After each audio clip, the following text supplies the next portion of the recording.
أستاذ ميشيل، أنت حقيقة قصة يعني حرية وقيد. في عنا فقرة من الآخر، وأنا بالآخر بدي إياك تحكي لي وتحكي للمشاهدين قصة الطفل اللي دخلت لعنده بالزنزانة مشان تسليه، بس ما طلع عنده ولا مفردة من الحرية. كنت بفرع التحقيق العسكري، وكان فيه عنصر من الحراس اخواته 2 مساجين. فاجا مرة سألني شو اسمك الحقيقي، قلت له اسمي الحقيقي، مع انه كان هذا ممنوع، كنا نضرب احيانا يستدرجونا نقول اسمنا الحقيقي، بيضربوك اذا قلت اسمك الحقيقي، بدك تقولي رقم الزنزانة دائما. إيه لك. فقلت له علي الامان، قال عليك الامان، قلت له انا فلان، قال انت فلان، قلت له ايه، قال عم يقولون انك جاسوس اسرائيلي ولا حدا يحكي معك، ولك انت فلان، قلت له انا فلان. قال انت واللي بالطرف الثاني هنيك اكبر شجعان بالعالم، ما قدرنا ناخذ منكم شيء. قلت له مين اللي بالطرف الثاني؟ قال لي رياض الترك. كنا انا وياه بكوريدور هيك واحد. بعد كم يوم جاب لي مقص ضافير، قصة ضافيري، قال لي اوعى تطلع صوت، لانه اذا عرفوا انه نعطيك مقص ضافير بروح 3 سنين على تدمور. بعدين صار بين فترة وفترة يزت لي تفاحة. بالاخر اجى مرة شي الساعة 3 وثلث بالليل، طبعا ما كان في ساعة، ما معي ساعة، بس سألته شو الساعة، قال لي تعا معي بس لا تطلع صوت. تقريبا تسلل انا وياه، اخذني على محل بعيد شي 40 متر، فتح باب زنزانة وقال لي فوت احكي له قصة لهالولد، ما انت مثقف، فوت احكي له قصة لهالولد.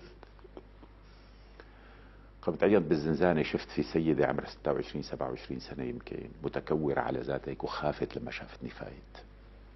طبعا لها حق تخاف لانه عندها تجربة مريرة معه. هي حملت وجابت الولد بالزنزانة. وشفت طفل عمره شي 4 5 سنوات، طفل هيك اسمراني حليوه صغير، وجهه منفخ هيك، يمكن لانه بشوف الشمس. فسلمت عليها، ما ردت، خايفة. فقلت لها يا بنتي، لانه فعلا مثل بنتي هي، شذا كانت بديك الايام بعمرها. انا مطلوب مني احكي قصة لابنك،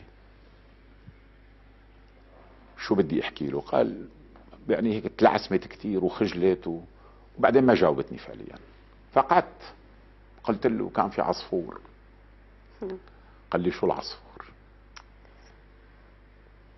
انا يعني عم بحكي قصة للطفل، بذهني فكرة الطفل المجردة، يعني انه الطفل العصفور والفارة والشمس والنهر والمي والفراشة، وقت لحالي المفردات بدي احكي له اياها. فقال لي شو العصفور؟ كيف بدي اشرح له شو العصفور؟ بعدين قال لي، قلت له عم يطير على الشجرة. قال لي شو الشجرة؟ حسيت بالورطة، وحسيت بمعنى كلمة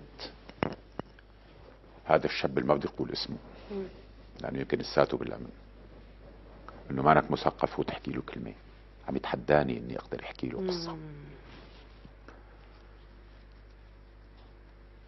فالمهم اعرف شو بدي احكي له. قلت لحالي بدي اغني له غنية هي مذكرتها بالقصة.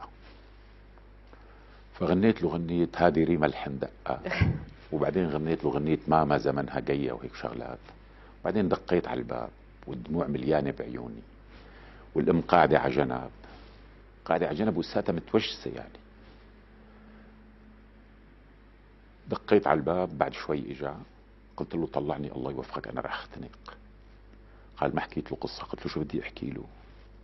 هذا عمره ما طالع من الزنزانة. ما هي قال لي ابدا، لا بيعرف شو العصفور، لا بيعرف شو الطابة، لا بيعرف شو الشمس، ولا بيعرف شو الشجرة، ولا بيعرف شو الهواء، ما بيعرف شيء.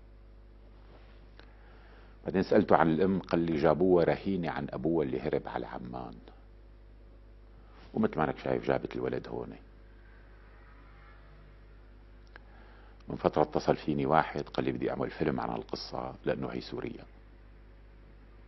الحقيقة هي سوريا كانت اللي انا بأمل من كل قلبي انها تطلع من الجو، حتى لو مرت بشوية فوضى وتعسرت شوي وتخبطت شوي وظهر فيها ظواهر غير مقبولة شوي، وهذا كله موجود ما فيني انكره. بس امام هيك حالة